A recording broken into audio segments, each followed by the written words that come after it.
Okay, well, good morning, everyone, and welcome to today's webinar on succession planning. My name's Hannah, and I'm the Projects Officer here at Beacon for Rare Diseases. So I'm going to start by just giving a very quick intro about Beacon and what we do. So for those of you who don't know, we used to be called Find Cure, and we actually rebranded back in February of this year to Beacon for Rare Diseases. We did this because we needed a new identity which better reflects the work that we do.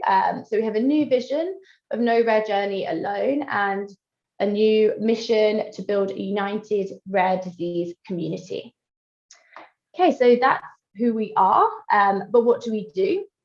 Our work focuses around three main areas. So our main focus is patient group training. We help patient groups to meet their rare challenges by supporting them to grow, form, and professionalize. Another focus is rare research, where we help patient groups find a place at the heart of research so they can ensure better outcomes and improve access. And we also strive to create a rare disease community by facilitating connections and collaboration. Okay, so today's webinar is part of the series Developing Your Rare Disease Patient Group from the Bottom Up. So this is a three-part series, and we decided to run it because we understand how crucial it is to have the right people involved with your organisation, no matter what stage you're at. So that's why we broke it into three parts. And we focused on volunteering and then staff, and now we're looking at succession planning in today's session. So if you didn't attend the first two webinars, you can catch up now on our YouTube channel, and I'll also be sending links out to them as well in the follow-up email. So why is it important to think about succession planning? So having a succession plan in place allows you time to find the right successor who understands and connects with your mission and community. It ensures the longevity of your group by creating policies and procedures which can be followed by future staff. And it gives you the opportunity to develop and train someone that could be within your own community, someone from the outside, but you have that time. It also allows the founder and CEO to leave the organization when they're ready, and this is without worrying that the organization won't survive without them because you have a plan in place. And it ensures that your patient group isn't dependent on one individual.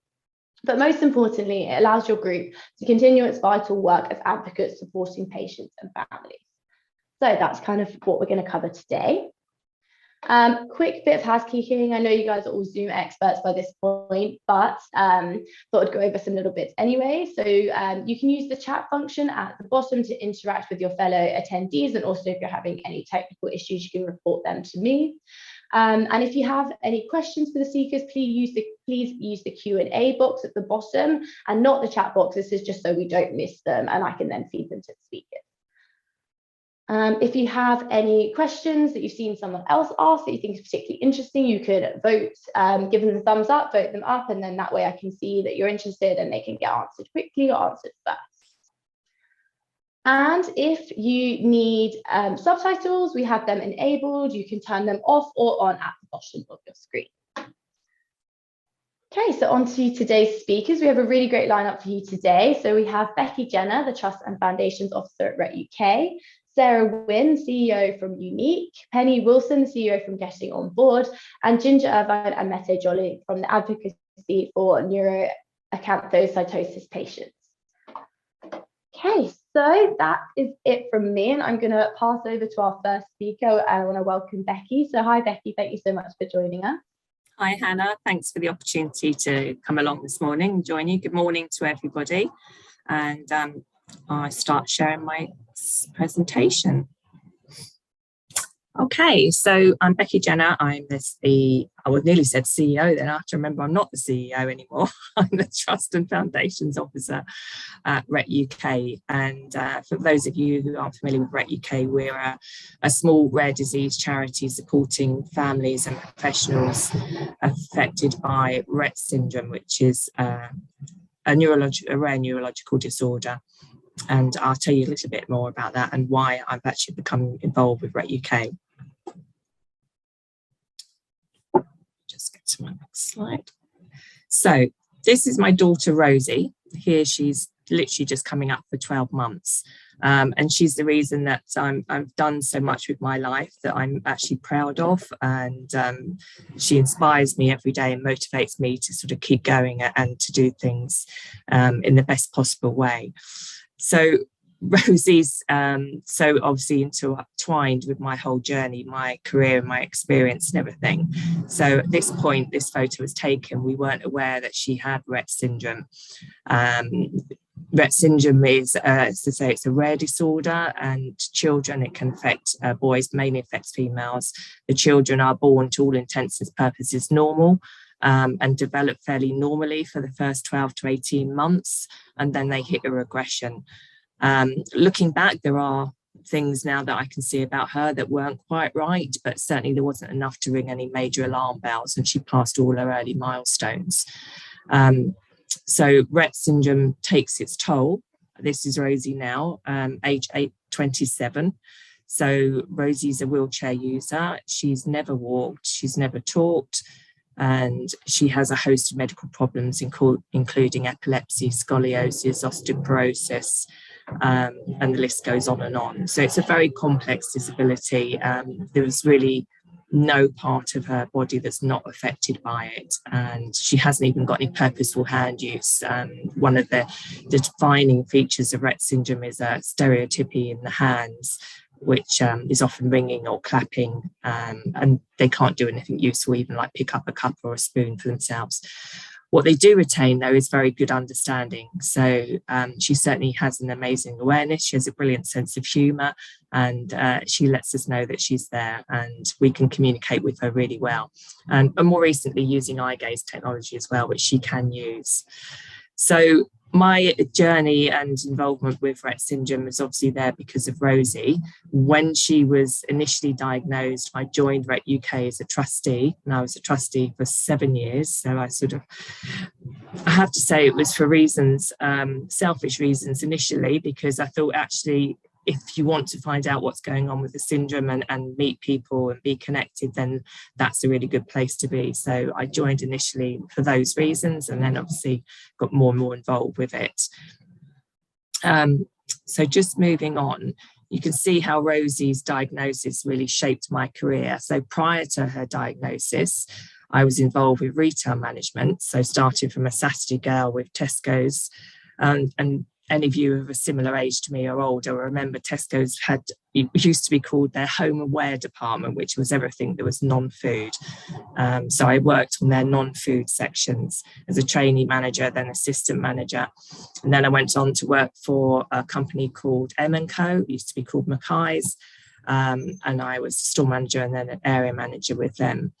So that takes me up to the age of about 29. I'd gone back to work part-time with Mackay's when Rosie was born, and actually ended up leaving the day she was diagnosed when she was 14 months old. And I can still remember the phone call to my boss then in tears, and just like, I'll still be changing nappies when she's 30 or something completely ridiculous, I said, I think at the time. But, it's just that diagnosis and reality of what's going on in your life and for her.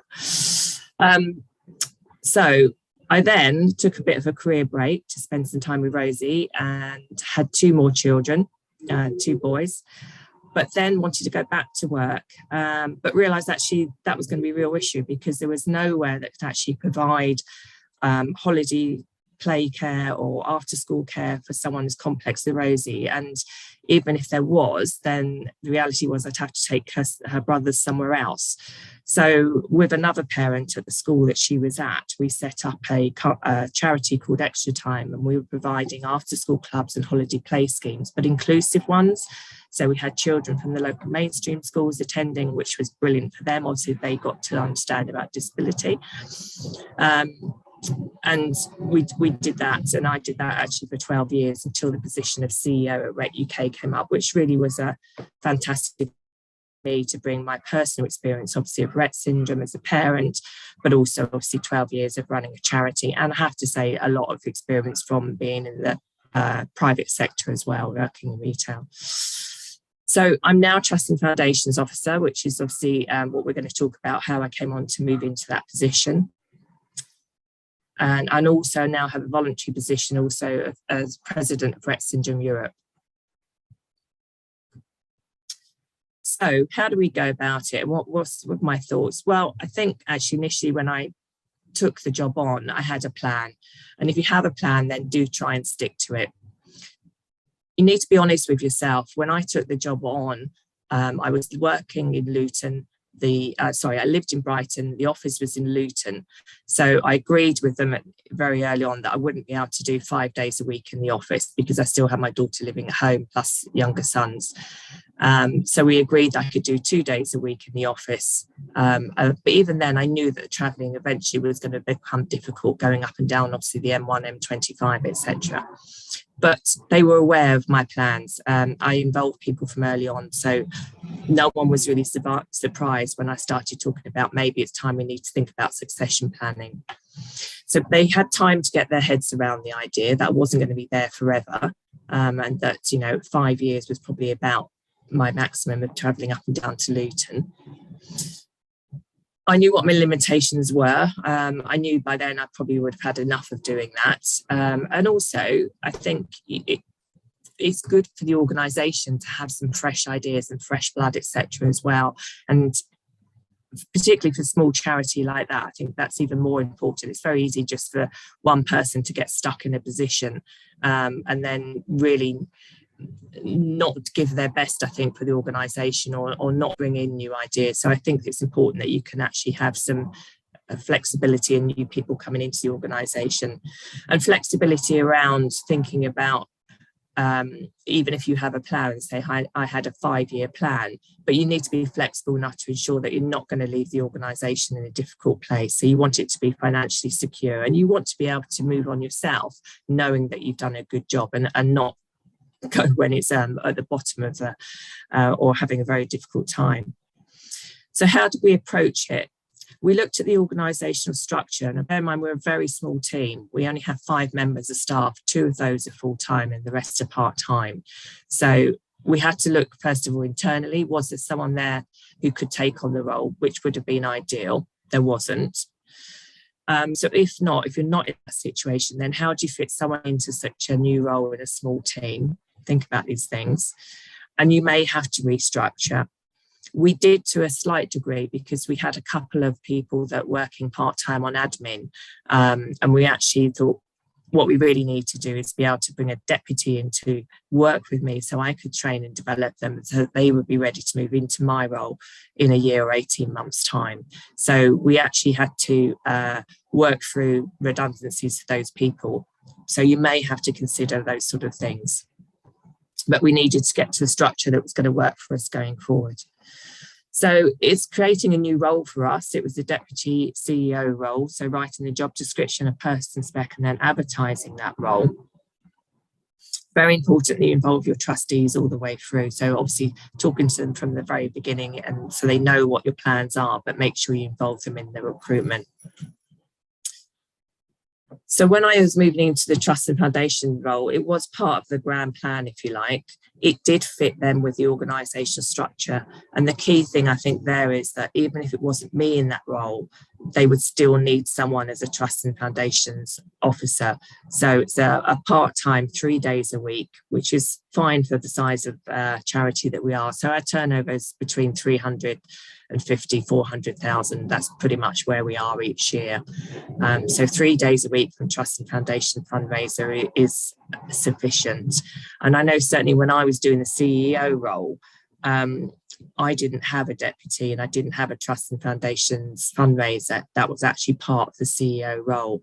And actually it made it really difficult because then you've got other CEOs on the call, I'm sure, but it's very difficult. It's a very multifaceted job. There's lots of different things, lots of balls to keep in the air at any one time. And I really didn't have enough time to spend on Trust and Foundations role. And I think what we've done now is prove to us we do have the structure right. So having a CEO and then having a Trust and Foundation fundraiser for 3 days a week works really well for us. It gives me the flexibility I need because I've moved on to doing different things. I mentioned about Rett Syndrome Europe as president. That is a voluntary role. I also do a bit of consultancy for some other charities. But overall, obviously, my hours have reduced. It's a lot less stressful. Yes, it's a cut in pay. Yes, I had to negotiate that. But that's obviously got to be expected. I'm not going to be earning more than the current CEO, but it's a very good use of my skill set still. I can still obviously bring all that personal experience of Rett syndrome that's still retained in the organisation. And I would add, we have one other parent in the organisation in the team as well. So that's really good. But also it means that I can still then support the deputy Rob in his role as well. Not that he needs it now particularly, but I am there if he does. So finding the right person, obviously that's key. So be clear on what's essential and desirable. Rob, the deputy who we took on, is not a parent. It wasn't essential for us. It would have been desirable. Yes, it's useful to have that knowledge, but there's enough knowledge in the team to compensate for that. So think about what skills you already have in the team and what's going to be really essential to fill some of those gaps, and what you can just say will be desirable. It's a bonus if you can get that.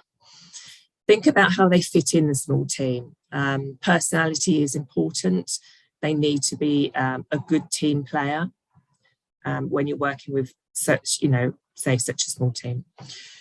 What do they bring to the organisation that you're lacking? So in our case, we were really lacking on social media skills, marketing, all that kind of thing. Unfortunately, Rob came from that sort of background. He already worked in a charity, he'd already had a senior position in finance, and he had all the social media and marketing skills that we lacked as well. So those were key things for us. So he was bringing, yes, he wasn't a parent, but he was bringing a lot of additional skills that we were actually lacking. So that was great. Thinking about, will the previous CEO, or if it's just a more senior key person in a senior position, be staying on, in what capacity, and how will they work together? So that's back to your structure of your organisation and where those people are going to fit together. And how will the new person be trained? What length of time you'll be able to give them, and who will be involved? And it's good, obviously, to involve the whole of the team and also involve your trustees as well. Doesn't just have to be you as the CEO. There's lots of other people who can get involved. I think key tips, like for anything, failure to plan is planning to fail. This isn't something that you can do overnight. Sometimes you are forced to do that overnight. God forbid someone's taken ill or just suddenly leaves, then, those situations you just have to deal with. But if you want to really think about succession planning and do it well, then give it plenty of time. It takes 1 to 2 years really. So we recruited Rob in June 2019 and he took over in December 21. So, he'd had a good 18 months then of getting to know the team, what we were doing as a charity, the trustees, etc. And he was really ready to take on that position then by that time. So involving the staff and trustees, being flexible. So, you might have a plan, but as I said at the beginning, but realise that, there needs to be a good time to step back and leave. And then that makes it easier for you. You're not leaving behind and you're not feeling guilty about anything. You're leaving at a good time, and be proud of the legacy you created and the fact that it's going to continue. So onwards to new adventures and challenges. Is probably think, why is she throwing this in? But part of the reason I wanted to move away was I've done so much now with disabilities through Extra Time and through Rec UK, and I'm still obviously a real champion for people with disabilities. But I really needed to do something different as well. I was getting a bit burnt out of it. The family support particularly is very draining. It can be very personal for me because obviously I have that lived experience. So I'm now, when we moved house back in, we've been here a year now, we wanted a house with a very large garden, which is what we've got. And I've now started a small scale flower farming business. So locally cut flowers. It's a nice thing to do. No, I'm not going to be a millionaire from it. I've still got my Rec UK job that covers the bills, but this is just a nice thing to do and completely removed from everything I've done before. So hopefully that's given you a flavour of our journey, what we did at Rec UK and my experience, how that came into play, and the sort of key tips really to think about when you're thinking about succession planning. And it is key for a small charity because it's very easy for things to hinge on one person, and that can be dangerous. Then you need to make sure always that you're thinking, okay, well, who else can do this role? Who else can we develop, and make sure that we're still there as a service for the families that need us. I'm happy to take any calls or email if you've got any questions. I think we might have some time for questions now, Hannah, as well, possibly at the end. Hi, Becky. Yeah, I think we can do a couple of questions now before we move on to the next presentation. So we have one in the Q&A box. So any thoughts about the challenges of succession planning in the context of the third sector where funding is so often project-based, short-term and uncertain? Okay, that's an interesting one. Yeah, I think it's really important for all of your funding, if people are familiar with the term full cost recovery, so that when you any funding bid that you put in, you can put in a cost for your management, basically. So those are the sort of things that then you can use. It's not designated expenditure, it's not restricted expenditure. Most charities, most funders will allow you to put 10% in as a minimum. Some will go as much as 17%. So find out when you're doing your funding bid and make sure you actually build that into all your project costs and things, because that's the sort of money, and I don't really want to use the word slush fund, but it's that sort of money that you actually then can use to plan this sort of thing. So that helps. Great, thank you so much. And we've got another one as well. And this is one I quite am interested as well. So when you're moving into your new role, how do you make sure you're not getting in the way of the new CEO? Like, is it tempting to like interfere? Yeah, you have to be conscious of that all the time. Unfortunately, Rob and I, the now CEO, who was the deputy, we get on really, really well. We'd worked together for 18 months, so we'd kind of already had established that relationship. But yeah, it is, you do have to be conscious of that. You do have to step back from things and let people deal with them and find their own way with it, and only really offer your help if it's asked for. Great. Well, thank you. Or so you much. can make a diplomatic suggestion. Well, maybe there's perhaps a different way you could do it. Yeah, yeah. Maybe there's like a system you could put in place. But one more question, but I'm going to move on, and we can get this get the question that's just come through into the chat. We'll cover that one at the end. But thanks again so much, Becky, for sharing your experience and the experience of Rec UK. And now I would like to invite Sarah Wynne from Unique, who will be giving our next presentation. Hi everyone, thanks so much for inviting me. I'm going to share my screen and hope that you can all see it. I have a different experience from the one we just heard from Becky, and I'm the incoming CEO, and I was thinking just as I was listening to Becky that actually I perhaps should have put Bev out of retirement to come and talk about it from her point of view, and we could have done a duo, but I didn't think of that until now. So you just get to hear from me as the incoming CEO of Unique. And I thought I'd start by telling you a little bit about, so Unique, I don't know how many of you have heard of Unique, but we are a patient support group who support and inform. So we have two arms of what we offer as a group. So first is around support, and that's connecting and linking families and having a helpline and offering support in that way. But we also have a very large information project. So one of the things we realise when families get a diagnosis of a rare disease is that as well as support on their journey, they need information about what the condition is, what they might expect, and what they can do to help support their child. So we have these sorts of two arms to our organisation, which we sort of think balance each other and are both equally important. A bit like Rec UK, we're quite a tiny team. We've got a few more people than Rec UK. We've got 10 staff here, and you can see us, but most of us are part-time. And the staff are divided up a little bit in whether they're in that support arm part or in the information provision part. We've been going for a really long time. We were set up back in 1984 by Edna Knight, who was the parent of a child with a rare chromosome condition. And she actually received an honour from the Queen several years ago for her work in setting it up. And then Beverly, who was the CEO who resigned last year and I took over, was an early member of Edna's group, and I'll come to that a bit more later. And essentially, we support all those families who have a rare chromosome or gene condition.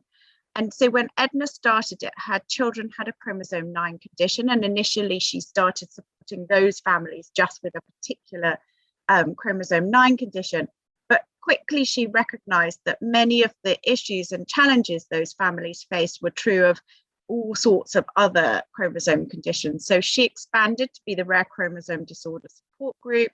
And then as technology and genetic diagnosis have changed, we've expanded to take those families who have single gene disorders as well as chromosome disorders, because they sort of fit with our members. And I think essentially where we sit is we mop up all of those families that have nowhere else to go. So when families come to us looking for support, we'll either send them to the right place, which might, for example, even be Ret UK or wherever it might be. But if there's nowhere for them to go, we actually generally will join them up, because our feeling is that everyone needs support. And although the conditions might be different, many of the aspects of living and supporting a child with additional needs are shared and the same. One sort of common feature, which is present in lots of our families, although not all of them, is developmental delay or an intellectual disability. So that's the sort of commonality amongst our families, but actually we have families that don't have that as part of the picture as well. So we have this sort of quite blurry background edge of where we sit in terms of our families. And we take families from all over the world. So when you're looking at rare diseases, of course, boundaries and borders don't really matter. And one of the important things is that we can share information and connections wherever they might live in the world. So we have families at the moment from over 110 different countries, and we have more than 24,000 families. So although we're a tiny staff team, we're actually huge in terms of family members. And we're joining up 150 to 200 families every month. So we're tiny, but busy. And our mission really right from the start, right back from 1984, when Edna set up this group, was this idea of beating the isolation when families receive a diagnosis of a rare condition. So I thought I'd start by telling you a little bit about Beverly, and some of you in the audience might know Beverly. And she joined Unique back in the 90s when her daughter, who you can see pictured here, Jenny, was born with a cleft lip palate, which you can see. This is a picture from her of Jenny from Skaboo. And she was very quickly after birth diagnosed with an 18p deletion. Now, as luck would have it, Beverly is a scientist by background. She was a microbiologist until when her children were born. And so these sorts of complicated genetic diagnoses were something that Beverly immediately understood and became almost immediately a family member of Unique, but also volunteered her time with Unique. And then in 1996, a big grant that Unique received enabled them to employ a staff member for the first time. And actually Bev then became the development officer. There was also money in the grant to employ a second member of staff, Marion, as a family support officer, and Marion still works for Unique to this day. And so Beverly started off as the first paid member of staff, although she wasn't the CEO and she wasn't the founder, because she's been involved in Unique really right from quite near the start. I think when I'm talking about succession planning, really in many ways, I'm talking about succession planning from the founder. Although Bev didn't found Unique, in many ways she founded Unique in its current structure and formation. And one of the things that was particularly great about Bev being that person right at the beginning is she really understood the sort of science aspect as well as the family support aspect. And she understood very quickly that the pulling together of information and being able to connect families was going to be key to driving forward the kind of organization that she thought would help families the best. And so her husband, Trevor, was a computer person, And so he and Beverly were, when she was as the development officer, set up a database, a sort of registry, but it's really a registry plus, in the sense that as well as registering member families, it collected medical and psychosocial information. So we still have that database today that Trevor, Beverly's husband, built, and we collect all of this information. And that information, A, helps us support families better and understand the conditions that their children have been diagnosed with, but also it's part of what goes into writing our information guides that I mentioned earlier as part of the information project. So quite soon after she was employed as a member of staff as the development officer, it became clear that Unique was growing and needed a CEO, and Beverly applied for that job and was given the job, and then was the CEO of Unique for over 20 years. One thing I should just say is that lovely Jenny in this picture had passed away several years ago in her 20s, but of course it was really the inspiration and guiding light for much of what Unique was and has become. And so I joined Unique as well, like Beverly, as a family member back in 2005. And my story is slightly different. So we got a diagnosis of a genetic condition in my family. Actually, it turns out that my husband carries what's called a balanced translocation, which we discovered after I had several miscarriages. And after having several miscarriages, it triggers all sorts of investigations. And so we discovered that my husband had this balanced translocation. And as luck would have it, a bit like Beverly, I'm actually a geneticist by background. So I have a PhD in genetics and was working in a lab doing genetic research. And so when we received this diagnosis from the obstetrician who'd done the testing, who didn't really understand what this genetic result was, I did understand it. So a little bit like Beverly, I joined but offered my services as a volunteer. And then I went on to have 2 children. And after my second child, I decided I wanted to make a bit of a career shift from the lab and joined Unique staff as an information officer back in 2007. And so I was working with Beverly for many years before I took over the CEO position. And Becky mentioned in her talk about looking internally to see if you've got any candidates internally. And so that was a process that happened at Unique. And so the trustees and Beverly decided that actually that idea of promoting an internal person rather than going outside to look for someone was the route that Unique were going to take. And I think just reflecting on that, I think there are many benefits because, of course, as Becky said, she employed Rob for 18 months to get up to speed. And of course, we didn't have to do that. But I think the flip side is that you don't necessarily bring in a new, fresh set of ideas, and which can often be a great thing to bring in a whole new viewpoint and fresh set of skills. So I think there are benefits in doing things which both ways, and I'm going to talk a little bit about how it worked for us doing it from an internal perspective.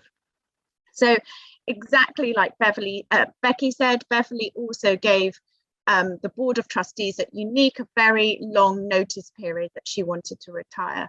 So she said very far in advance, I'm planning to retire in the summer of 2021, and I would like you as the board and us to work together to think about transition. So one thing I should say was that although I've been at Unique since 2007, I actually was not at Unique at the point that Beverly announced that she wanted to retire in a few years. We had moved to Hong Kong from 2015 to 2018 with my family for my husband's job, and I was working in Hong Kong.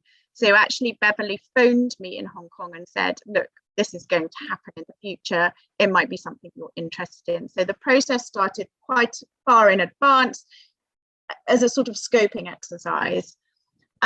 Beverly felt very strongly that the new CEO position really needed to be the board of trustees' responsibility and not hers. And the trustees then instigated a scoping exercise, which included interviewing all of the current staff to ask them how they saw Unique going forward, what their vision was, and collected all of that information, which I think was a really interesting and important exercise for them to do. So Beverly announced her retirement, and COVID, in all aspects of life, created lots of complexity. And so that whole period of Bev's last year was under pandemic conditions, and I think in many ways was a bit of a shame that was the end of her 20-year career. But like all organizations, we made our way through it. I was eventually offered and accepted the job 6 months in advance of Bev retiring. So we actually instigated a 6-month transition period, which probably in many ways mirrored that Becky talked about with her deputy role.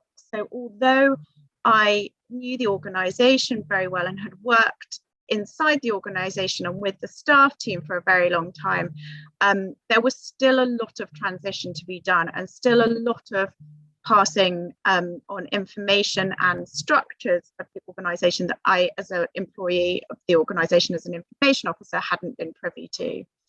And I think the other thing where we are in almost the opposite situation to Rec UK is that what Beverly decided to do, and has really done, is she stepped away completely. I think she understood that as the founder, it would be difficult if she stayed around. So we thought she might want to stay on as a volunteer or become a trustee or be involved in some way. But actually, she felt very much that she needed to step away completely. Having said that, she's fully supportive.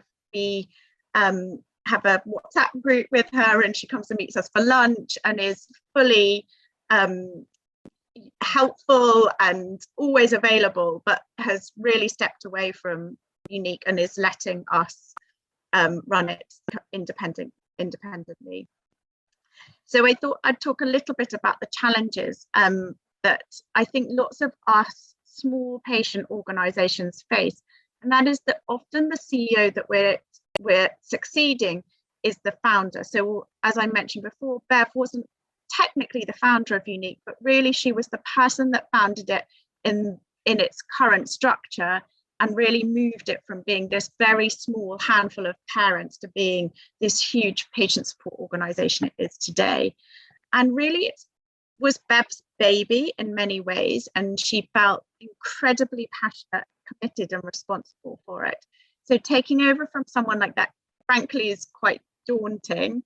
I think the other thing that was challenging was this concern that Unique and Beverly were one and the same.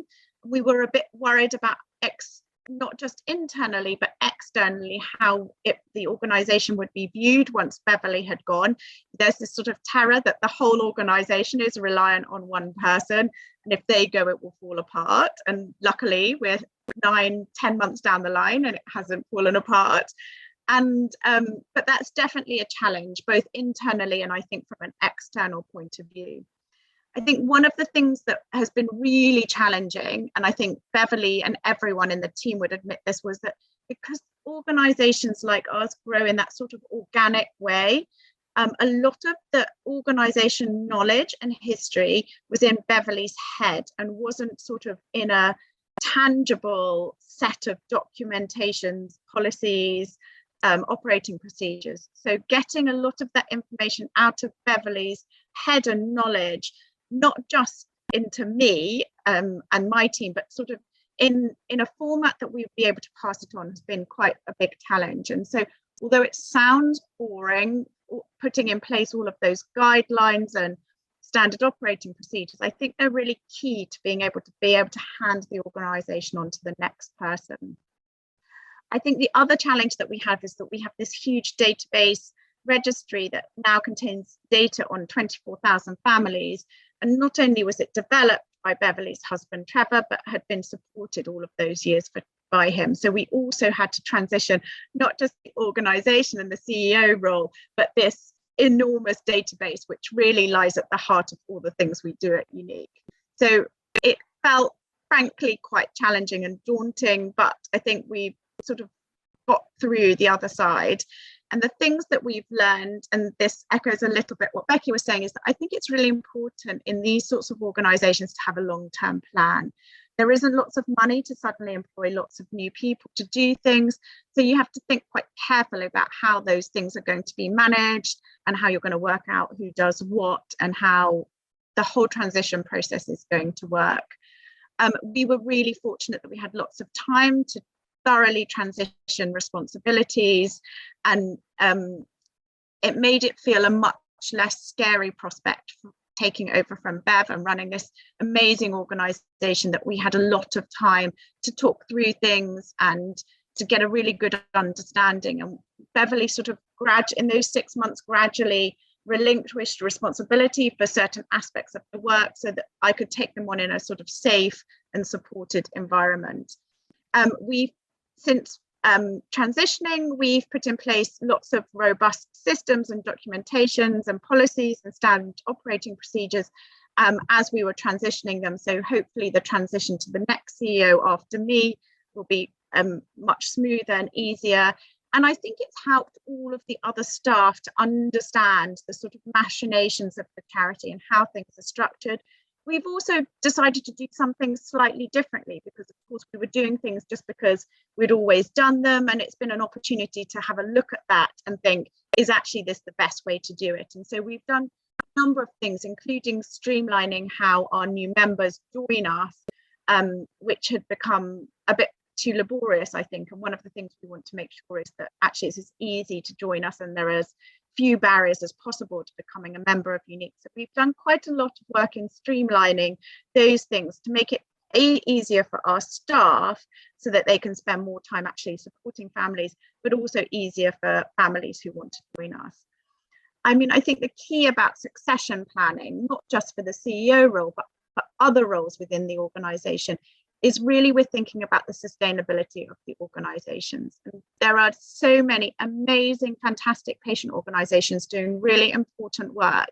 And I think a concern is that if we don't think long and carefully enough about succession planning and who's going to replace us and other members of our team, I think we're really putting the sustainability and longevity of our organizations at risk, which would be just such a huge shame. So I think even though I've just only been in post for a little while, I think you can't stop thinking about succession, and it needs to be something that's in everybody's mind, both staff and the Board of Trustees, all the time, going all the way through, sort of the daily governance of the organisation, and succession planning needs to be there at the heart of it. And I think this enabling professional development of your current staff, I think one of the things that is tricky in organizations like ours, because they're small, and Becky alluded to this as well, is that there's often not very many places to go for staff within your organization. And so that makes it very difficult to sort of train up the people that come behind you. But I think, again, like succession planning, if you think about how to offer opportunities for our staff to take on additional responsibilities and develop their skills, there's hope that we can build up that professional development and skill set within our own staff so that they can either step into more senior roles within our own organizations, or they can go to other organizations with a really broad and diverse set of skills. And I think really that's a summary of where we are at Unique, but I'm really happy to take any questions or any thoughts that anyone might have. Thank you. Thank you so much, Sarah. That was thank you so much for sharing your journey with Unique with us. And I think so many people will understand and relate to the whole having the founder in and everything being in their head, and then the challenge that is. So I think, yeah, the whole emphasis on sustainability is so key.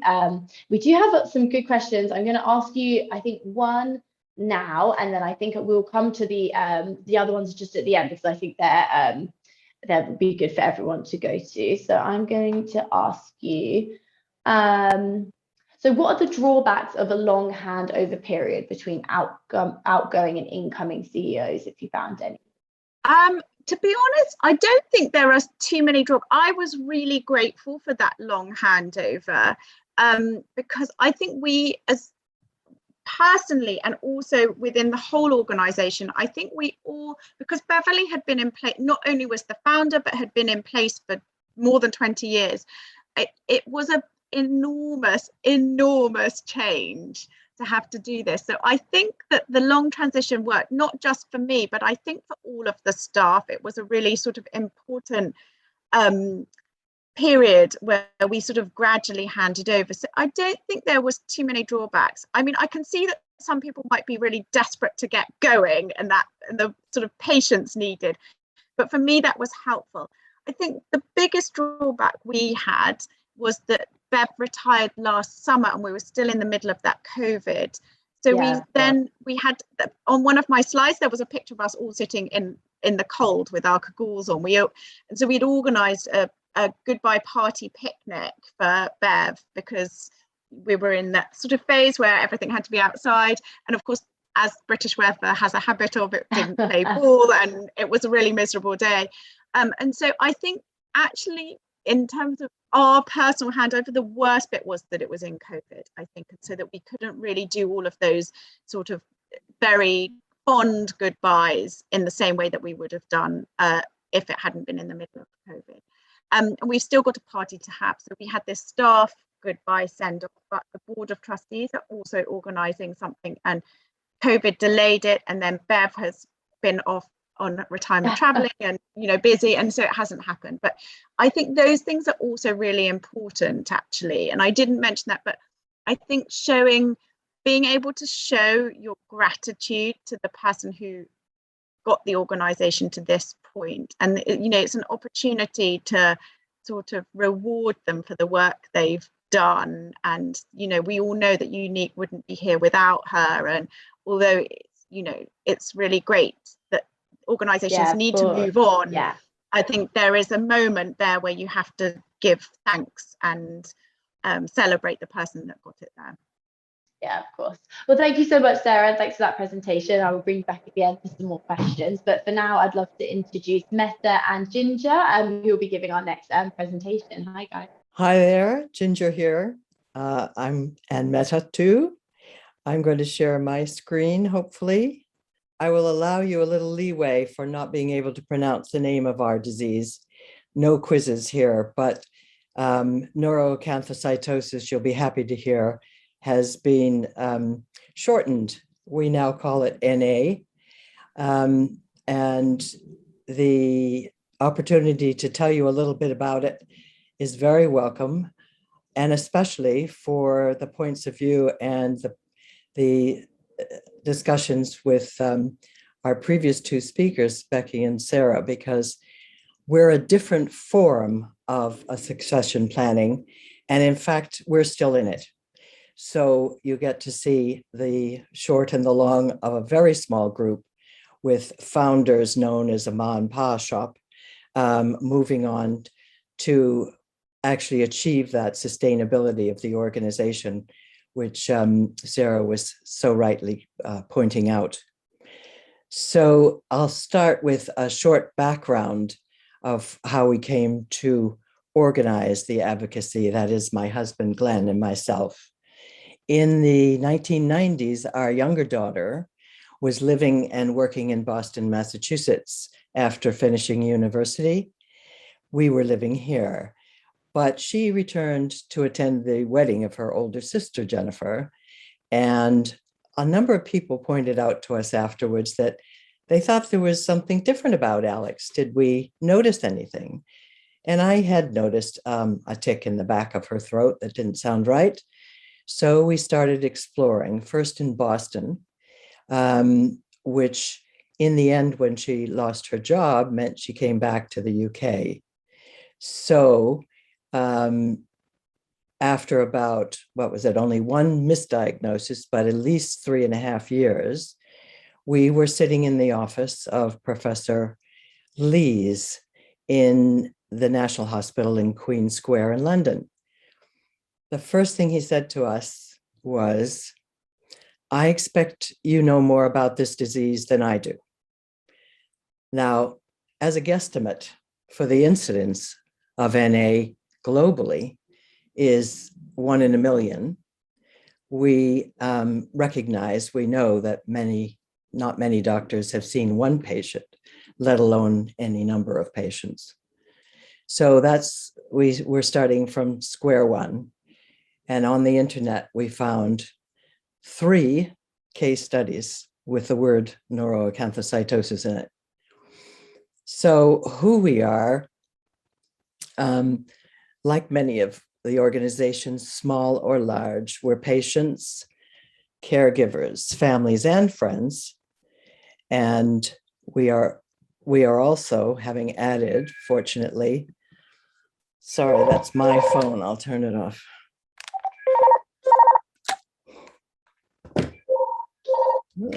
Turn off. Sorry about that. We have added clinicians and researchers over time with some funding and research projects. We also have, in the upper left-hand corner, is the original writer in 1968 of the first case study. His name is Professor Critchley, who's long since retired, and he has attended our meetings. We are able to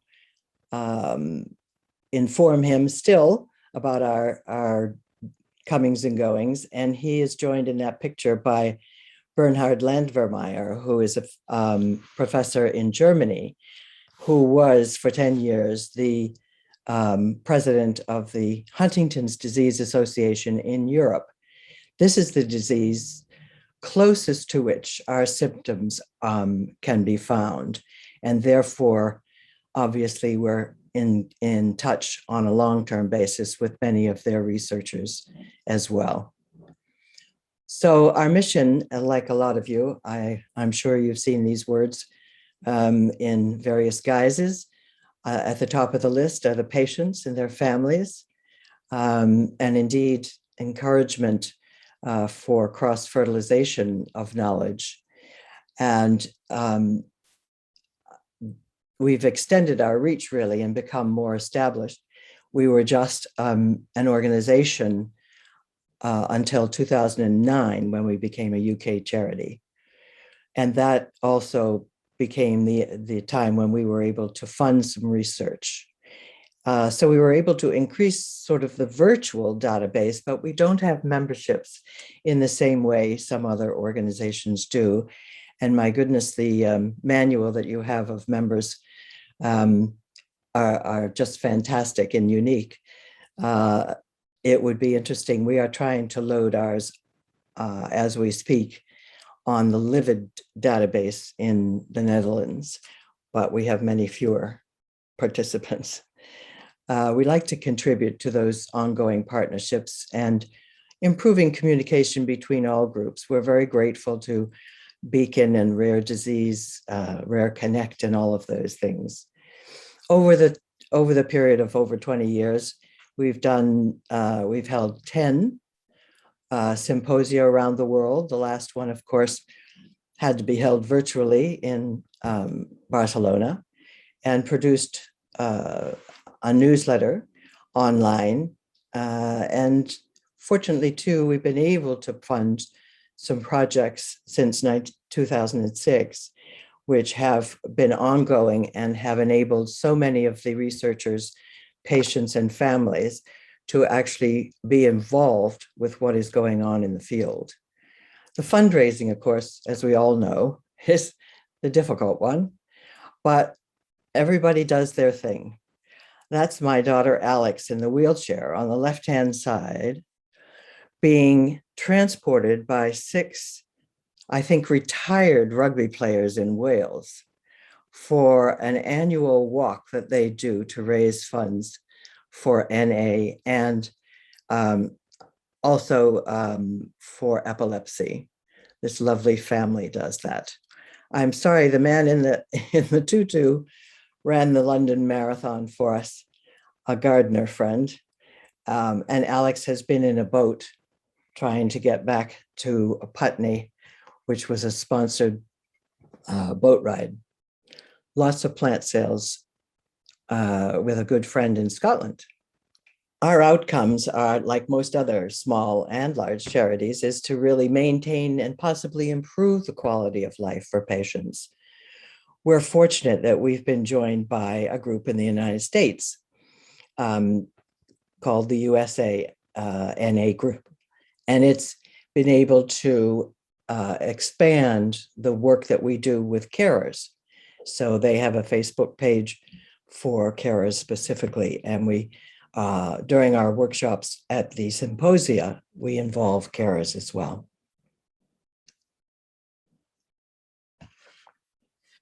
So hopefully the rest of you are looking at faster as much as we are when you've been diagnosed with a degenerative movement disorder disease. It is very difficult to carry on and to keep going. Fortunately, Alex has a wonderful disposition, and she and I are now living here in a lovely garden flat with a big communal garden after moving from our home 5 years ago after my husband died. And so I've been carrying on. I'm the ma that's left. But obviously, over time, I've had to think about these succession things. So the journey's fragmented, and indeed, it has evolved. I haven't had the good plan that I've seen in other presentations, but I've had a plan, and I've been supported by the trustees. And absolutely right, I keep saying to them, remember, it's your job to help find a new CEO, or as a charity manager, which we have ended up calling it. But the opportunity for them to be involved has been helpful, because of course they decided to pitch in with both the fundraising and the other stages of the planning of the succession. So here it is in arrows, as opposed to one after the other. My patients' needs are changing, and certainly my age is never going to stop. It has determined this plan for the future, and everyone else who's involved does want to see it. So we continue to raise that awareness and support the patients. That's our goal. The trustees asked for fundraising to go on for 2 years' salary for the charity manager. And while I have had over the 4 to 5 years, 4 or 5 volunteers and 1 part-time paid administrator, for the most part, it's my outlook and our friends from former working life and life in the United States and elsewhere where we lived that have kept us going in this journey. So big donors were approached, and indeed a long-term friend obliged with quite a lot of the money to fund a salary for a charity manager. I think, having been in business for quite a long time, you can see from my gray hair, that word of mouth works best of all.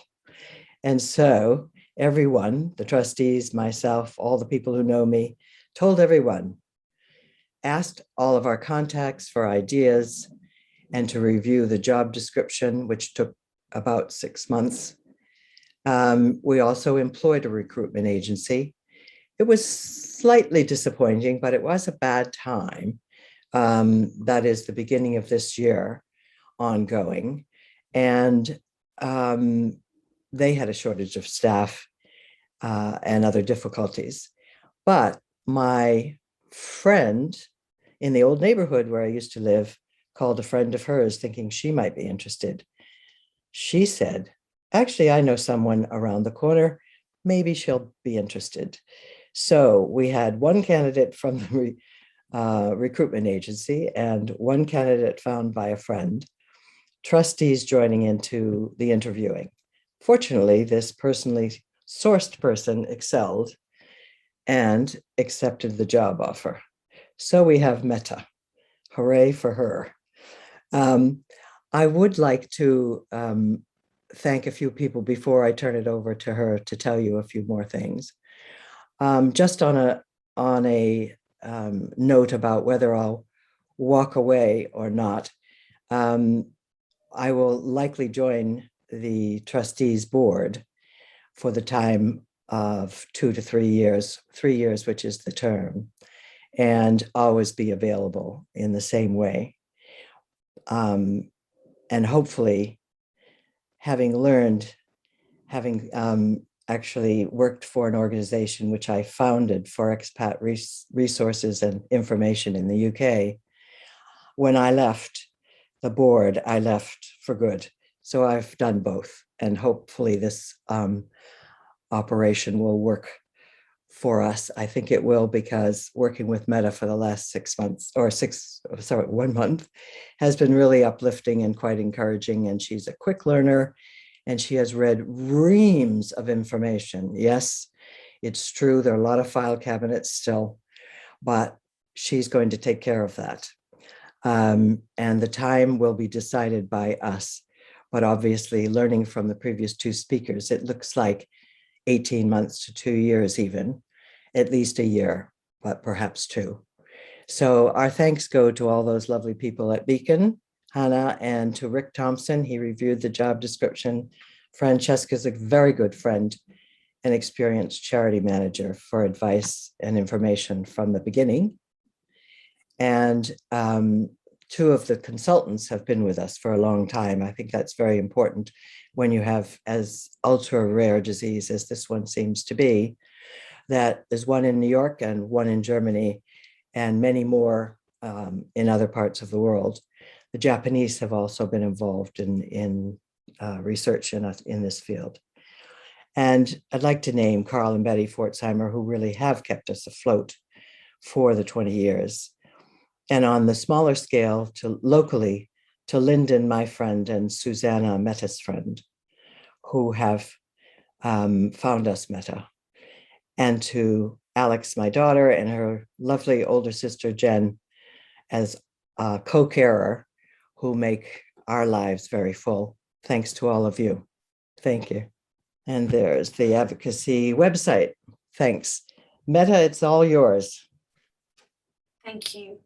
Yeah, I just like to say thank you to Ginger and Hannah, and actually everyone who's presented today. I've been very moved by some of these stories, and I've already learned so much just from listening to everybody else.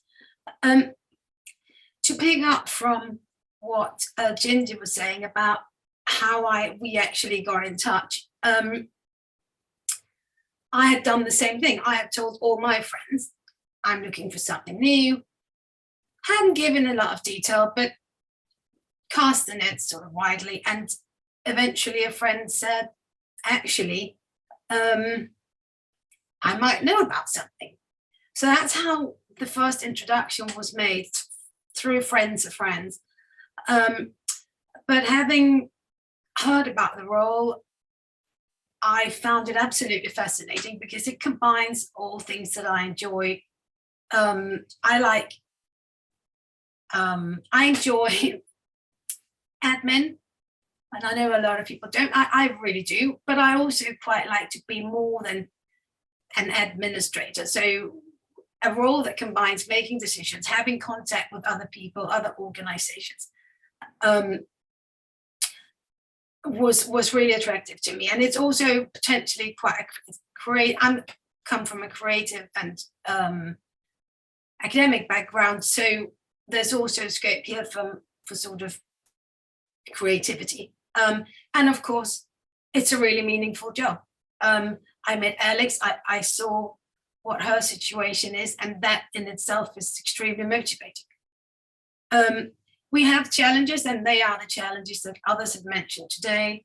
One person is the information hub, is the brain of the whole setup. And when we were starting the handover, the first thing I was thinking as I was sitting at the office taking notes is, I need to present these notes so that other people can understand it, because this doesn't end with me. So I decided that the best thing, and it's been mentioned earlier by Sarah, I think, about establishing procedures and processes. I decided that I was going to write a manual for the whole organization. And it comes down to tiny details like what is the password for the Twitter account? How often do we produce a newsletter?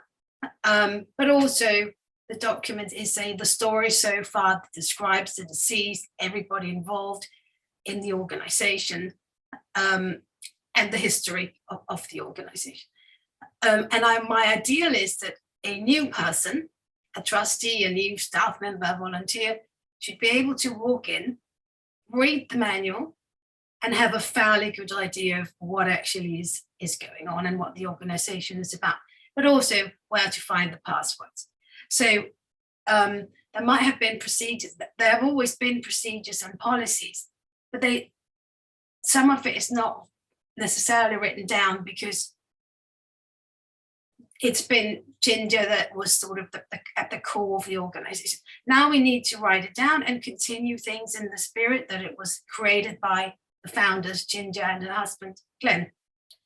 And my plan is to have this, I've been in the job for 6 weeks. I need to interview a few people before I'm done with this manual, but eventually it will be shared with all our trustees on a drive. I'm not really sure where yet, but we'll find out.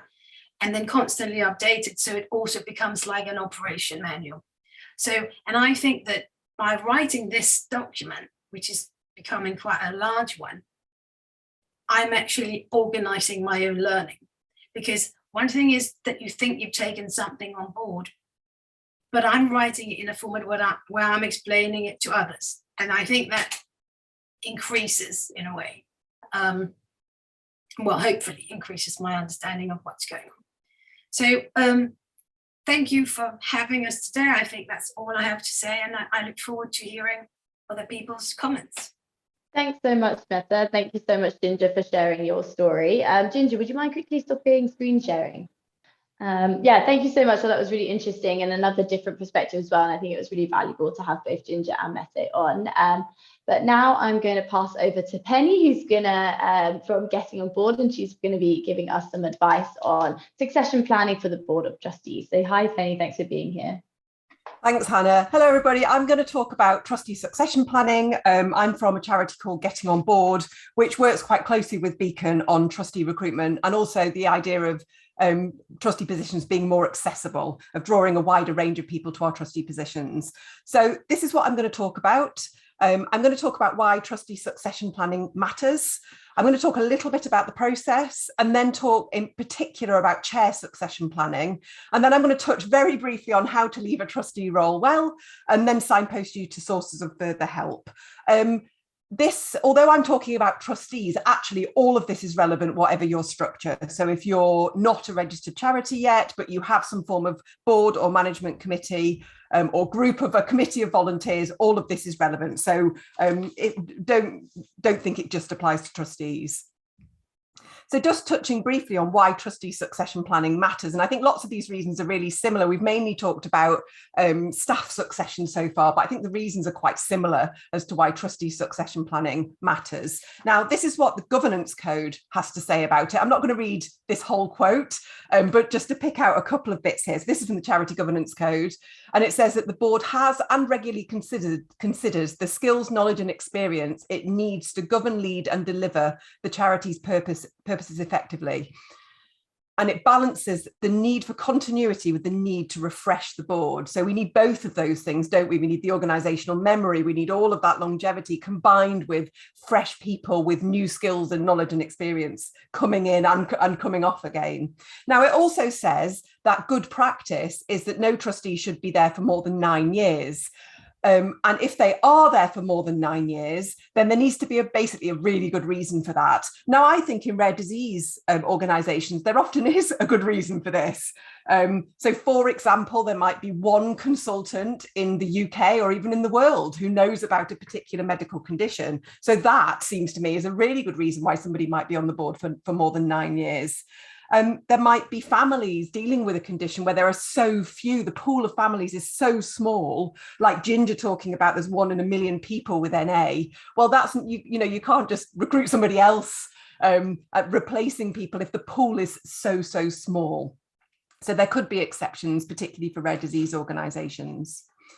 So the benefits of actively thinking about trustee succession, the board composition stays relevant. So organisations shift, don't they? They develop, their priorities change, the external environment changes, and having a board that's continually refreshed really helps the board stay useful. So for example, it might be that in your current strategy, whether that's written down or in your heads, you're thinking about digital services, you're thinking about getting better at fundraising or marketing. And if you haven't got those skills on your board, then obviously, you know, thinking continually about who might we need to help us do this job we've got here. Succession planning also really helps with expectations. That expectation, you know, I'm not going to stay here forever. I'm a chair, but I don't intend to stay here forever. And I think we've heard some really good staff examples of that today. So for example, Bev saying, being really clear about her retirement. I think that applies to trustees as well. And it reduces the chances of surprises and panics. And I think often panic resignations, particularly from chairs, are because they've been quietly saying for ages, I need to resign, I need to resign. And other trustees have been kind of ignoring that because they just hope the chair will stay forever. And then eventually the chair just gets to the end of their tether and has to resign. And then there's a big panic. And then staggered succession planning means that you can maintain organisational memory whilst introducing the new skills and knowledge and experience that you need. So balancing off those two things that the governance code talked about, the refreshing, the new, alongside the stability and the corporate memory. And then finally, reducing the risk of homogeneity. So reducing the risk of having a group of people running an organisation who basically all think the same, which any group of people that have worked together for a long time run that risk. And that is a risk to good governance. And all of this is in order to improve the sustainability and strength of the organisation. So what does a good trustee succession planning process look like? So here we're looking at creating a culture of trustees moving on in a really planned and really positive way. So where would you need to start? So if you've not thought about this before, the first thing to do is to look at your governing document to see what it says about trustee or board member term limits. It might say that people have a certain term of office, that they can only do 2 terms, for example. That's fairly common. It will talk about how they are appointed, how they resign, and so on. So you need to know what your governing document says if you don't already. Then looking at current terms, so when were people appointed and when are they due to retire? And if you don't already have a list of, you know, this board member's due to retire in 22, this one's coming off in 23, and so on, you need to keep that current register. Really proactively asking trustees about their plans. So saying to trustees, you know, do you intend to do your full term? When might you like to leave the chair position? Do you feel like you're still contributing? Are you still enjoying it? And making it really common to have those completely open conversations. And then moving on to looking at any possible gaps. So you'd be looking at who you've already got on your board or management committee, and then setting that against your strategy. So for example, that's where you're going to pick up that our strategy says we're going to, I don't know, double our income by next year. Well, who are you going to need on your board if you don't already have them to help you do that? And then go to recruitment. But don't necessarily replace like with like. So if somebody's leaving, and for example, it might be that they've got some knowledge or skill that was really relevant 3, 4, 5 years ago when they joined, but perhaps the organisation has moved on since. So do have a think about, do we need like for like? Sometimes you do, but sometimes you don't. And then looking forward, using terms really proactively. So making this part of your annual governance cycle, your AGMs, it's just becoming completely common that new people are joining the board, other people are coming off the board. Now, I'm not going to talk in great detail about how to recruit trustees. We're doing lots of work with Beacon on this, but this is what a trustee recruitment process looks like. So just to say, it looks very much like recruiting staff, and where lots of you will be too small to have staff, but most of us have been staff in the rest of our lives. So even if you've never recruited staff, you've probably been recruited in your day job. So that process needs to be really slick. It needs to be really timely. It needs to be very organised. And I think you shouldn't, even if you're approaching people to join your board, you shouldn't let them bypass this process. For example, any new trustee, any prospective trustee needs to be able to have an interview with you, a conversation about, can I contribute to this organisation that I'm about to pour loads of time into? And you need to be asking them, you know, have you got the time? Have you got the passion? Have you got the skills, knowledge and experience that are going to help us? And we shouldn't be embarrassed about this process. Actually, it's really good for both sides. So moving on to chair succession planning. Now, This is much more tricky. If you haven't got a person within your own board who's willing to be chair, this is much, much harder than recruiting trustees to your board. So I'm just going to say that right up front, just to acknowledge that. And I guess you've got two options. So you can either grow your own chair, so an existing trustee becoming chair, or you can recruit externally. There's no right way of doing this, and sometimes you don't have a choice. So if there's nobody on the current board that wants to be a chair, clearly you'll have to go external. And there are benefits and drawbacks to both, really. So homegrown, big plus is that the person will know and understand the organisation. Externally recruited chair, you can bring in new expertise, new experience, and it can be a fresh start, which in some circumstances can be really helpful, and not necessarily circumstances where there's been some bad feeling. Even if the organisation is going into a new positive chapter, it can be actually really helpful to have somebody external come to chair.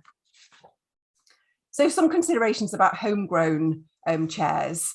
So I think it's really useful to have ongoing expectations around the chair role being fairly regularly vacated. So we work with one organisation where in their governing document it says that any one person can't be a chair for more than 3 years at a time. So in their case, and that's kind of on the strict end of things, in their case, other trustees and other volunteers see that the chair role is moving on, that it's just an expectation, and it changes the conversation because it makes other board members think, maybe I could do this one day. You could think about building it into every recruitment round. So every time you recruit a trustee, have a conversation with them. Would you consider being chair one day? So don't make it a criteria for general trustee recruitment, but making it part of the conversation. And if they say, I'm not sure I could, ask them why. Is it a training need? Is it about time? And so on, and see if you can remove some of those barriers. And then think about the pipeline from your board into the chair position. What are the barriers in the pipeline? Now, it might be, for example, training, or people sense that they just don't know what the chair role is. They wouldn't know how to chair. So are there things that you can do to help them with that? Can you have them chair subcommittees? Can you have them lead on a piece of work? Can you have them go out and be an ambassador for the organisation more frequently? Can they shadow your chair or even the chair of another organisation? And I think there's some opportunities there within the rare disease community, that if you have people who would like to shadow a chair, perhaps swap it so that you're not necessarily just doing that in your own organisation. And then you could also think about vice chairs. Now, vice chairs are fabulous from many perspectives. I'd be interested to know if any of you already have vice chairs. There's a really good resource about vice chairs on the Association of Chairs website. Now, basically, they share the load. So they share the load, which means that somebody is more likely to become chair because the position is less onerous and they've got people to talk to. And also it means that when people are chair, if it's done right, your retention might be better. And it's the pipeline into chair position. So if people have become vice chairs, I don't think you should expect that all vice chairs necessarily go on to become a chair, but certainly it's a possible pipeline into the chair position. So some considerations about recruiting a chair externally. I think thinking really carefully about what do you actually need from your chair? What is most important to your organisation? Is it an understanding of the condition or personal experience of the condition? Is it experience of chairing? And what does that look like? Is it experience of chairing a charity or a voluntary organisation? Is broader chairing experience okay too? So for example, they might have chaired within a local authority environment, or they might have chaired things to do with their day job. Do you need certain skills like finance or knowledge like charity governance or understanding of the NHS? Or is it more values-based for you? So you were looking for somebody who's passionate, who is able to really get contributions from all the other board members, so it's quite inclusive, helps amplify everybody's voices, helps you reach consensus, is diplomatic, is approachable, and actually, you're unlikely to need all of those things that I've just listed, and it's going to be different for each organisation. So really think carefully about what you might need from your chair. And then thinking about how you're going to recruit them externally. The people who've got exactly what you need may not know your organisation. In fact, in your cases, it's probably likely that they won't know your organisation. They may also not know that they want to be a charity chair as their next volunteering move. And that should really dictate how you go about recruitment. So you're going to want to go to trustee finder sites like Reach. You're going to want to go through your own materials and platforms. And you're going to want, depending on what you've identified that you need, you're going to want to go out and get in front of people. So for example, if you say, right, we need somebody who's been a charity chair before, Association of Chairs is the obvious place to go. Now, you can also approach people to be chair, and I'm sure many of you have done this. Absolutely, that's fine. Don't drop the process, though, as I said earlier. Don't drop the interview in particular. So a few other thoughts on chair recruitment. Don't leave it until someone resigns. It's really, really common, and it leads to hideous panic stations. Don't leave it to fate. So the person who's slowest at putting their hand down, that isn't, a good role criteria for picking your next chair. Think carefully about what you need from your chair, and then think about removing any of the barriers. Why aren't people stepping up to be chair? And can you do something about some of those barriers? And I'll just talk about a couple of those briefly. So if it's time and a lack of confidence in their ability, and I'd say they're two of the most common barriers to becoming a chair, think about co-chairs. So that's two people being chair together. Now, it's not 50% of the work, but it's much less than 100% of the work. And two people being co-chairs, it takes some work to get it right, but benefits to the organisation include people are more likely to step up, you get two sorts of expertise and experience, and it's less time for the people stepping up. Also think about interim chairs. So if you're left at panic stations, you probably will automatically go to an interim chair type of arrangement, but it might also be a way of somebody kind of having a go. And you might say, could you become chair for 9 months while we sort out our recruitment process, or while we think about what we want to do next?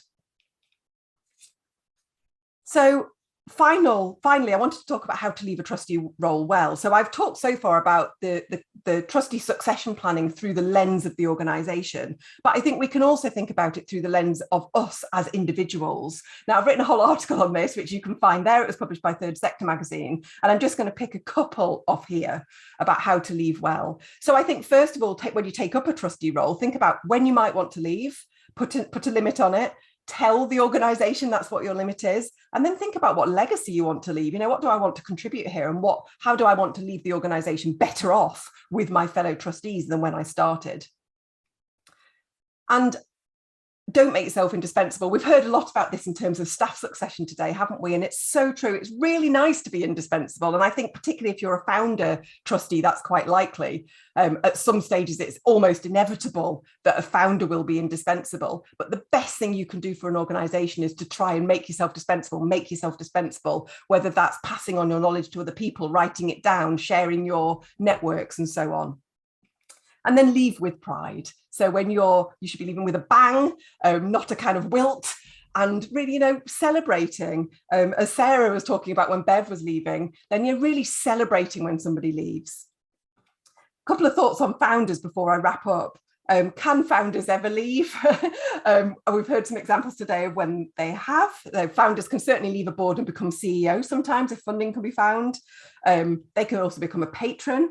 And they can come, if they've been a founder chair, they can come away from the chair role and stay on the board, which I think does present some possible difficulties, but it's certainly possible.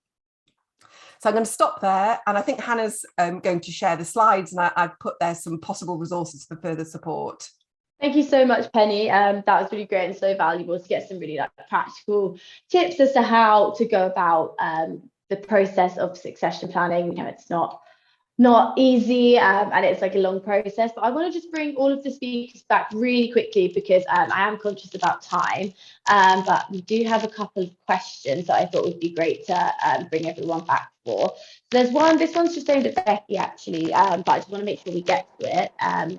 Someone's asked, what made you decide to set up Rett Europe, and did you ever consider setting up the US? I didn't actually set out Rett Syndrome Europe. It was already there. It's a board of 5 parents who run it, and they're voted in from member countries, obviously across Europe, at the General Assembly each year. So normally for a 3-year term. So it's a voluntary role that I'm doing, hopefully for a 3-year term. Very interesting. And regards to America, there are American organisations for Rett syndrome, some very big ones, patient organisations. So, they have that covered there pretty much anyway, and we do liaise with them. So hopefully that helps. Okay, thanks, Becky. And we've got a question in the chat, which as Becky's already typed an answer to, and if people have, not in the chat, in the Q&A, sorry, and if people want to have a quick look, Becky's typed some answer questions in there already, but I just thought it would be great to open this one up to the rest of the speakers as well. So this one, when looking for succession, as much as we're looking for sustainability of the organisation. What's best, passion or professional experience? So given that most of us start from a point of passion, lived experience, do we risk losing the passion if we get staff in that are more professional? I'm happy to answer that from a sort of, I think it's a really good question. And I think it just the nature of these organizations is they do tend to be populated by people who are directly affected. One of the things, although I am affected and I was a family member, I don't have a child with one of the conditions that Unique has. And I felt I was a bit worried about taking over as CEO, that the lack of that parent experience sort of was a downside. And I think it definitely is a bit. But I think I have lots of other people in the staff who are living that day-to-day experience. And I think it definitely informs what we do as an organization. And I really like having that lived experience sitting within our staff team. I think it reminds us all every day what we're doing and stops us becoming too professional. I mean, I don't think we're at risk of becoming too professional actually, but it sort of, it grounds us every day in what we do, I think. So I think you do need a bit of a combination. I think, though, we often need to bring in extra skill sets that we might not be able to find within our own communities in order to be able to grow our organisations. And again, I think we do have to always think about sustainability. Like, we do need to think about the future and the nature of people who are looking after children with extra needs and additional needs means that those people might not be the people that have got the time and the capacity to be able to work as much. So at Unique we have a mixture, and I think it works really. Yeah, absolutely. Did any of the other speakers have anything to comment on that? Oh, Penny. I mean, I'll comment from a trustee perspective rather than a staff perspective. I think we should expect passion from every single trustee. I don't think that's too much to ask. Now, it might come from a place of having lived through some challenges, and that's where your passion comes from. But it might, the passion might not be related to personal experience. I think that's fine too. I think thinking about passion versus professional experience is kind of too narrow, and that every trustee ought to have passion, and every trustee ought to bring some useful skills, knowledge, or experience, including lived experience. So thinking of it more broadly. And I think there is this development arc, which I think is what the question refers to, where organizations often start from a lived experience, and then they're told by all sorts of people to professionalize, and you can really lose that kind of link with lived experience, which I have to say I have not seen very much with Beacon members, which is really good to see. But we're kind of we're persuaded by funders we need to professionalize. You need legal skills on your board, and you can go too far in the other way. So I think trying to get that balance between lived experience, professional experience, other sorts of knowledge and experience, and always passion. Absolutely. We have come to the end of our time, but I just want to say a massive thank you to all of our speakers today and for all of our attendees for coming. I think it was so valuable. So valuable to have this, and I'll be sending out the slides and the recording once it's been edited, so everyone will be able to catch up on any information. And just a really quick plug for some Beacon events upcoming. So we do have the Geography Testing for Rare Disease happening on Monday the 10th of October in American Square Conference Centre in London. Early bird tickets are on sale until the 31st of July, so we'd love to see lots of you there. And thank you so much again. Thanks so much for tuning in. It was great to see you all here, and I hope to see you at future events in the future. So bye everyone. Thank you. Bye-bye. Thank you. Bye. Thanks a lot. Bye.